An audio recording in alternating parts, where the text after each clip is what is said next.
Uracyari ku isoko. Aya sheri wanjye tuzabavuna. Sheri wawe azabica.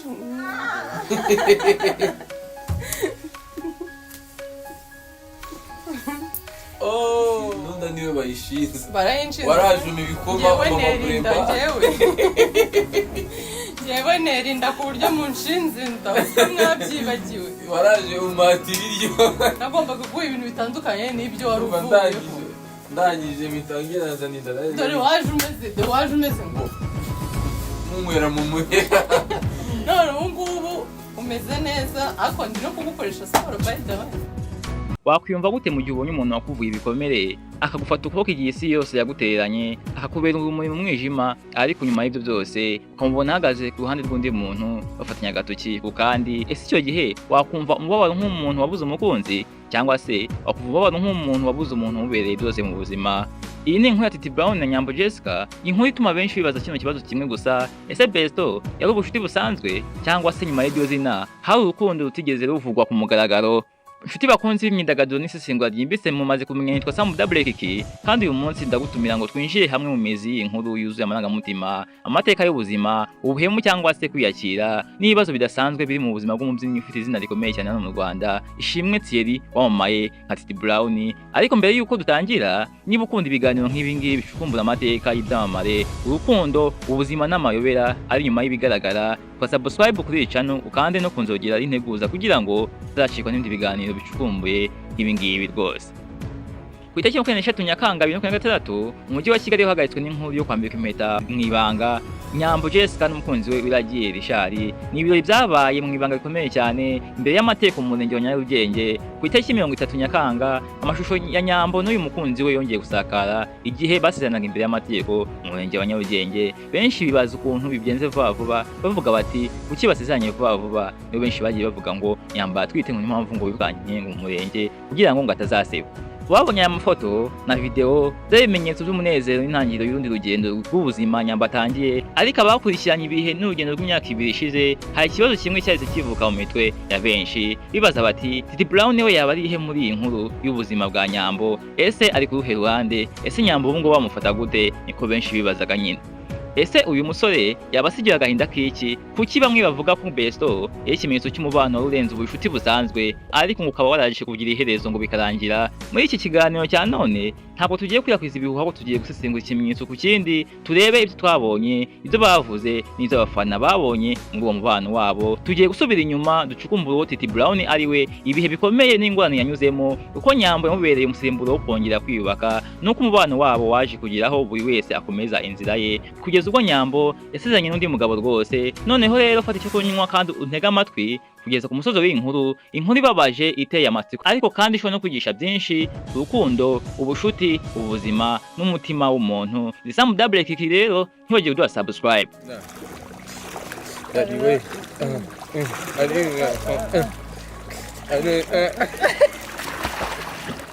Kugira ngo twumve neza ibihe bikomeye Titi Brown yanyuzemo, mu kumanza gusubira inyuma, Ishimwe Thierry ntabwo ari umubyinnyi usanzwe, ahubwo n'umwe mu bazanye udushya mu mbyino zigezweho hano mu Rwanda. Yagaragaye mu mashusho y'indirimbo z'abahanzi nka Meddy, Bruce Melody na Chrisizi. Ni umubyinnyi wakoraga ibintu mu buryo bw'umwuga rwose, ndetse yaje gushinga itsinda rya Africa Mira. Ariko nk'uko bivugwa, mu gihe umukorombya uba ugiye kugaragara, hari igihe imvura nyinshi iza iherekejwe n'inkuba rwose, bikarangira umukorombya upfapanye ntubaye ukije. Niko Titi Brown nawe byagenze. Mu mpera z'umwaka wa 2021 ubwo Titi Brown yari ku rwego rwo hejuru, ubwamamare bwe arimo kubufiringa, isi yarahindutse rwose maze irasenyuka. Yatawe muri yombi n'inzego z'ubutabera ashinjwa icyaha gikomeye cyane cyo gusambanya umwana w'imyaka 17 no kumutera inda. Iki cyaha mu mategeko y'u Rwanda yanishwe igihano gikomeye cyane kandi gifatwa nk'icyaha gikomeye mu muryango mugari rwose. Titi Brown yoherejwe muri gereza ya Nyarugenge izwi nka Mageragere. Gereza ya Mageragere yahindutse icumbi rya Titi Brown mu gihe cy'imyaka 2 yose. Muri icyo gihe amazina ye yasibwaga ku rutonde rw'ababyinnyi bakomeye cyane hano mu Rwanda. Imishinga ye irasenyuka, mu muryango we inshuti ze nkeya basigara mu gihirahiro cyane rwose. Titi Brown yanyuze mu bihe bikomeye cyane by'agahinda no kwiheba. Mu cyumba cy'urukiko urubanza rwe rwakomeje gusubikwa kenshi buri munsi, ibyo bikaba umusaraba ukomeye cyane kuri we rwose yarahungabanye. ariko ubutabera bw'u Rwanda bwakomeje gukora bukoresha ikoranabuhanga n'ubushakashatsi bufatika. Hatanzwe ibizamini bya gihanga bya ADN kugira ngo hamenyekane niba uwo mukobwa yari atwite ifitanye isano na Titi Brown, nyuma yo gupima ibisigazwa byayo kuko yari yavuyemo muri iyo minsi ku itariki 10 Ugushyingo 2023. Umucyo waratse rwose, ikizamini cya gihanga kirekanye ko Titi Brown atari wese uwo mwana nta sano na Titi afitanye n'iyo nda. Urukiko rwisumbuye rwa Nyarugenge rwahise rumugira umwere rutegeka ko arekurwa ako kanya rwose. Titi Brown yarashyize arasohoka muri mageragere, ariko se yasohotse ari muntu ki? Yasohotse nyuma y'imyaka 2 y'ibigeragezo, afite ibikomere ku mutima, adafite amikoro, izina rye ryarangiritse mu maso ya benshi ndetse n'inshuti zimwe zaragiye kureye zamuteranye. Nubwo yagizwe umwere, gusubira mu buzima busanzwe no kongera kubaka izina rye ntabwo byari ibintu byoroshye rwose. Muri icyo gihe neza, ubwo umwijima ucishije ubuzima bwe, haje umuntu umwe utunguranye cyane ushobora kuba yaragize uruhare rukomeye cyane mu rugendo rwe rwo kongera kubaho no kwiyubaka. Uwo muntu nta wundi ni Nyambo Jessica, niwe muntu waje amufata akaboko mu mwijima rwose amukura mu bwigunge yari arimo, turabizi twese.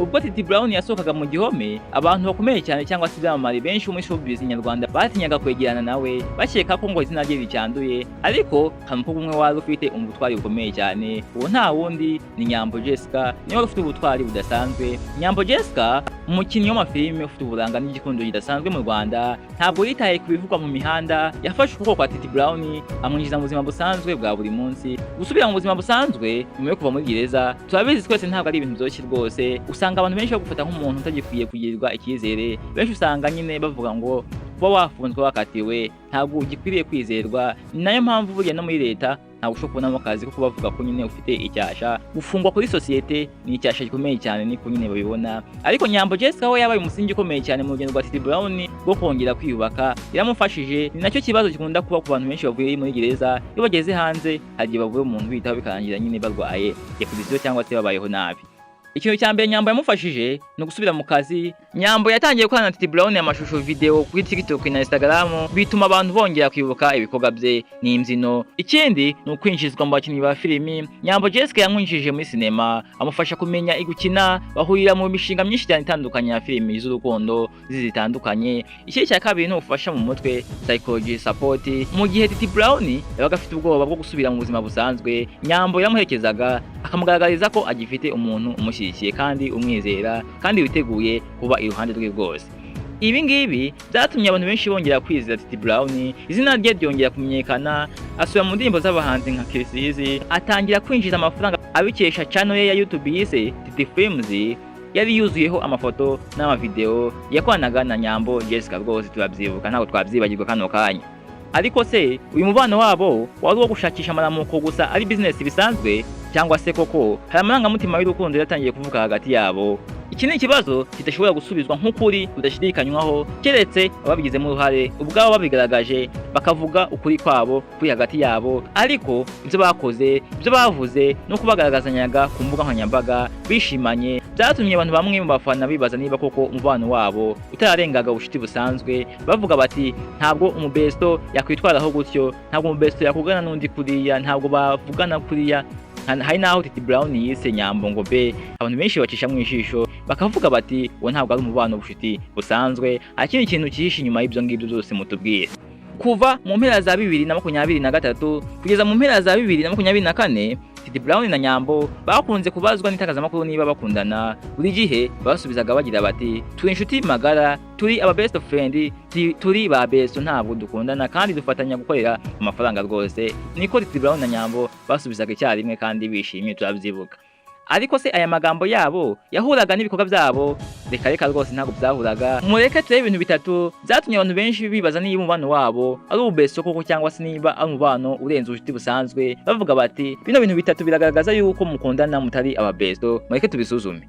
Ikimenyetso cya mbere n'amagambo y'urukundo rukomeye cyane n'amashimwe ku masabukuru y'amavuko yabo rwose. Mu kwezi kwa Mata no mu kwezi kwa Kanama, iyo buri wese yabaga afite isabukuru y'amavuko, imbuga nkoranyambaga zabo zahindukaga ahantu ko kugaragariza undi amarangamutima akomeye cyane. Titi Brown igeze kwandika amagambo agira ati umutima wanjye wari warapfuye, isi yaranyise umunyabyaha, ariko wowe wanyeretse ko nshobora kongera guhumeka.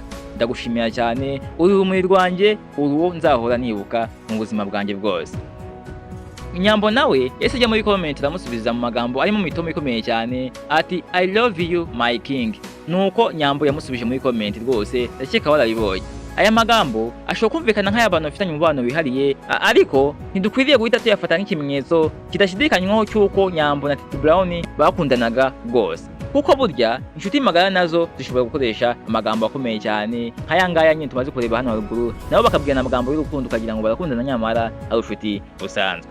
Ikimenyetso cya kabiri benshi bashingiraho ni imikino y'urukundo no kwigaragaza kuri kamera cyane bari kumwe. Muri filime bombi bakinnyemo nka The Forest n'uduce bashyiraga kuri chaîne ya Titi Brown yitwa Titi Films, urugero nka video bashyizeho titire yayo ivuga ati Nyambo ahisemo urukundo rwa nyarwo cyangwa se Titi Brown ateye ivi. Ndakeka zino titire warazibonye zanditse kuri video zasohokaga kuri Titi Films, Titi Brown ari kumwe na Nyambo, ndakeka ubyivuga.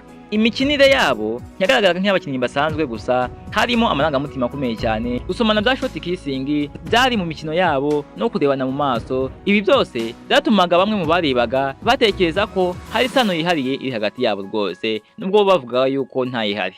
Abasesenguzi b'imvugo y'umubiri body language bashobora gusoma uko abantu barebana, uko begerana n'uko bitwarana, ariko ibyo byonyine ntabwo bihagije kugira ngo hemezwe yuko abantu bakundana rwose. Nubwo abasesenguzi bavuga ko bashobora abantu babiri bari kumwe bakamenya niba bakundana cyangwa se badakundana, ibyo bavuga ntabwo babishingiraho bemeza yuko nyine ngo abantu bakundana rwose. Niyo mpamvu twavuga ko bino ari byo abafana bamwe bashingiyeho bemeza ko imipaka y'ubucuti bwabo ngo yaba yararenze urwego rusanzwe, ngo yageze ku rundi rwego, nyine ko ngo baba bakundana bitewe n'ukuntu ngo bitwaranaho cyane. Ariko ibyo ngibyo ni ibyo bavuga gusa, ntabwo ari igihamya gihagije cyo kwemeza ko bakundanaga, ko Titi Brown na Nyambo bakundanaga. Ntabwo wabihamya bitewe n'ibyo ngibyo bavuga, ntabwo wabishingiraho wemeza ko bari mu rukundo. Ikimenyetso cya gatatu bakomeza bashingiraho ni agatotsi mu mubano wabo. Mu ntangiriro z'umwaka wa 2025 habayeho ikintu kidasanzwe. Titi na Nyambo baje gufata umwanya basiba amafoto bari kumwe kuri Instagram zabo, ndetse banareka gukurikirana kuri zino mbuga.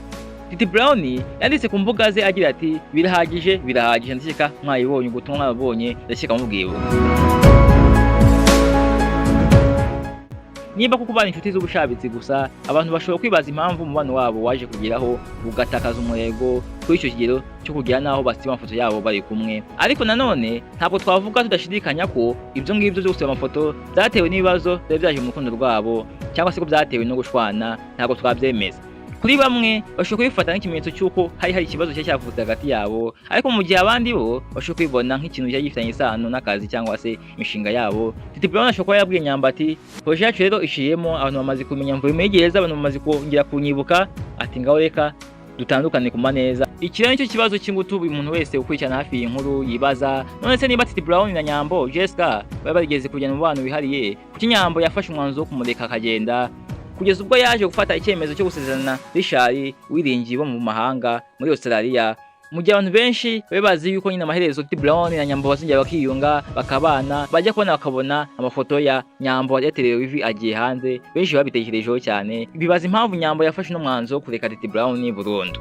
Igisubizo nyacyo cy'ibi bibazo kizwi neza n'abigizemo uruhare, ariko mu isesengura hari impamvu zitandukanye umuntu ashobora gushingiraho atekerezaho akabona igisubizo cya hafi rwose. Reka tuzirebe. Ikintu cya mbere, amateka y'icyizere cy'ejo hazaza ndetse n'umutekano w'ubuzima. Richard wiringiye yakurikiye Nyambo Jessica mu gihe kirenga imyaka 3. Ni umugabo ufite amikoro, utuye hanze y'igihugu kandi ufite ubuzima butajegajega. Ariko ku rundi ruhande, Titi Brown we nubwo afite impano n'urukundo, aracyari mu rugendo rwo kongera kubaka ubuzima bwe nyuma y'igihe gikomeye yaranyuzemo. Aracyari mu rugendo rwo kongera kwisuganya no kongera gutuma abantu benshi bongera kumukunda cyane nk'uko byahoze cyane. Nubwo batangiye kumukunda ariko ntabwo biraza neza, niko nyine we ababitekereza.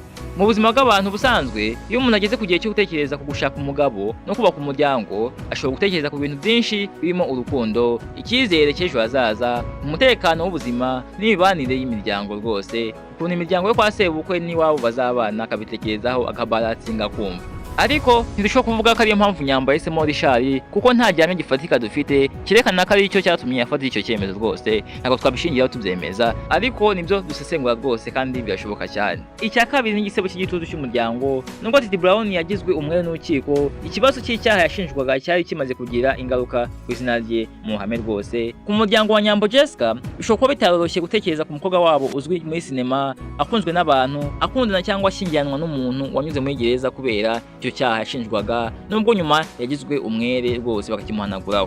Ariko hano ntidufite igihame kivuga ko umuryango wa Nyambo wamushyizeho igitutu cyangwa ko umubuze kubana na Titi Brown. Ni igitekerezo gishoboka gusa gishingiye ku buryo imiryango n'igitutu cy'abaturage, ariko impamvu ya nyayo y'amahitamo ya Nyambo ntiratangazwa ku mugaragaro mu buryo burambuye rwose.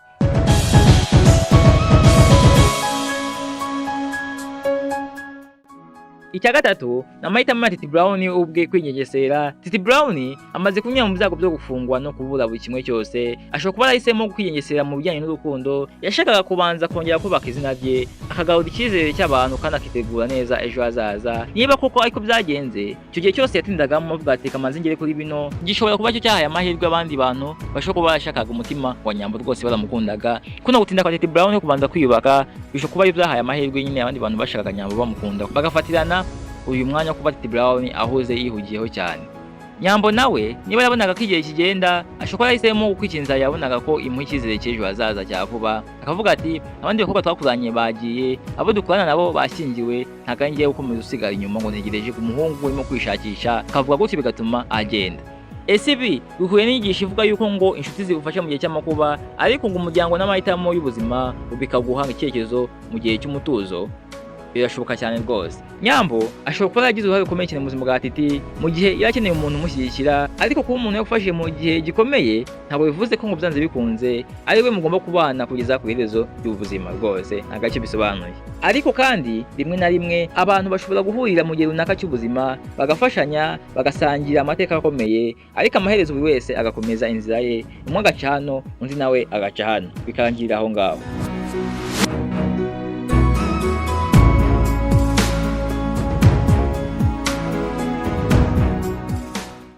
Nyuma yuko Nyambo Jessica yambitswe impeta, umutima wa Titi Brown wakomerekejwe mu ruhame nk'uko bamwe mu bafana babibonye. Imbuga nkoranyambaga zahise zuzuza abantu babonaga ko Titi ari we wibwe umukunzi we, bafatanyije byinshi cyane rwose. Niba koko Titi Brown yarakundaga Nyambo, nta ushidikanya ko yarize atunguwe no kubona amafoto ya Nyambo n'amavideo yiwe bamuterera ivi, wiringiye amuterera ivi rwose, nta gushidikanya yuko byamubabaje akicwa n'agahinda abonye ukuntu Nyambo babanye mu bushuti nyine akaba amutaye, akaba amusize.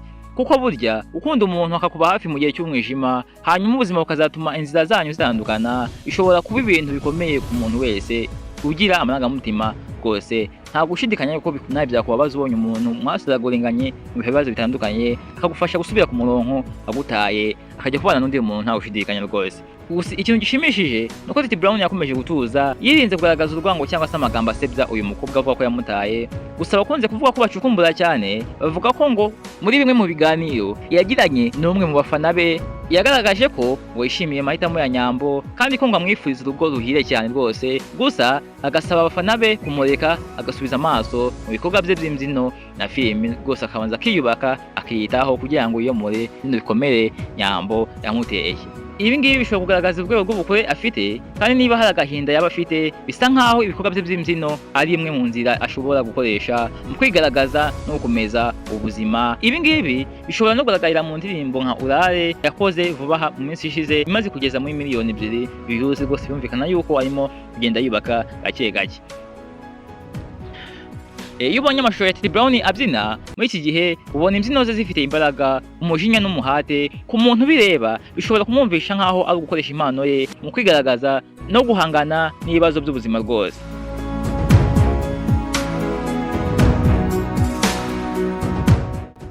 Abantu b'Imana rero, uru ni rwo rugendo rw'ubuzima. Inkuru ya Titi Brown na Nyambo Jessica ntabwo ikwiriye kuba inkuru yo gupapira cyangwa se gukwirakwiza ibihuha gusa, ahubwo ishobora no kuba inkuru twigisha ko mu buzima hari abantu baza mu gihe runaka bakadufasha, bakadukomeza, ariko amaherezo inzira zacu zikaba zitandukanye. Buri wese akagenda agaca ukwe, nubwo twahuye akamfasha ashobora kugenda rwose agakomeza inzira ye, nanjye ngakomeza izanjye. Nyambo Jessica ashobora kuba yagize uruhare rukomeye mu buzima bwa Titi Brown mu gihe gikomeye. Titi nawe ashobora kuba yabaye inshuti ikomeye kuri Nyambo, bagasangira amateka menshi n'imishinga itandukanye, ariko uko umubano wabo wari umeze mu mitima yabo cyangwa se impamvu nyawe yatumye amaherezo inzira zabo zitandukana, ibyo biracyari ibintu twe hanze tudashobora gusobanukirwa cyangwa se kuvuga tudashidikanya ngo tubyemeze neza cyane.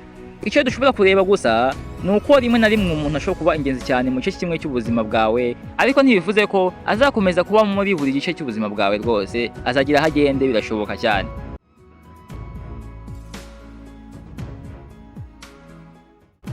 Ese mwebwe nk'abakunzi b'isesengura ryacu niki mwavuga kuri iyi nkuru? Ese murasanga Nyambo Jessica yarakoze neza gusezerana na Richard dore ko ashobora no kuba yarabonye muri uwo mugabo icyizere cy'ejo hazaza?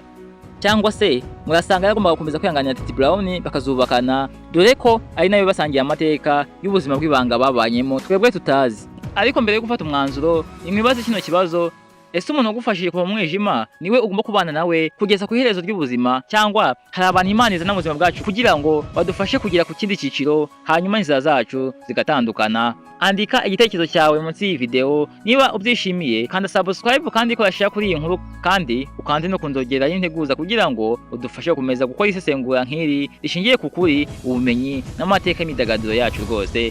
Na Sam Dabble kiki umusesenguzi wanyu, ntabwo mpagarara kugeza ubwo ducukumbuye ukuri buri kantu rwose tukamenya rwose. Ubutaha tuzagaruka no mu yindi nkuru ikomeye cyane. Mu gihe ibihe byiza, Imana ibaho umugisha kandi urukundo n'umutuzo bisagambe mu mutima yanyu. Ciao ciao.